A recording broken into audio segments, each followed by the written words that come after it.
আজকে পমফ্রেট মাছের ঝাল বানিয়েছিলাম।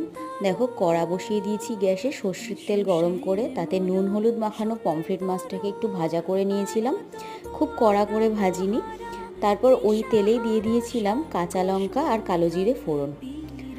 তারপর ওই তেলেই টমেটো কুচি অ্যাড করে দিয়েছিলাম। টমেটোটা একটু নরম করার জন্য নুন দিয়ে দিয়েছি। টমেটোটা একটু নরম হয়ে আসলে তাতে দিয়ে দিয়েছিলাম পেঁয়াজ কুচি। পেঁয়াজটা একটু ভাজা ভাজা করে নিয়ে লাল লাল করে নিয়ে দিয়ে দিয়েছিলাম হলুদ গুঁড়ো। তারপর সামান্য জল দিয়ে হালকা হালকা করে একটু পেঁয়াজটাকে নরম করে ভেজে নিয়েছি। তারপর অ্যাড করেছিলাম জিরের গুঁড়ো। খুব সিম্পলভাবে কম মশলা দিয়ে রান্নাটা করেছি, আর কালারের জন্য দিয়েছিলাম কাশ্মীরি লাল লঙ্কার গুঁড়ো।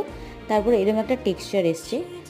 দেন জল দিয়ে দিয়েছিলাম, ঝোল ফুটে আসলে মাছটাকে অ্যাড করে দিয়ে একটু রান্না করে কিছুক্ষণের জন্য তারপর নামিয়ে নিয়েছি।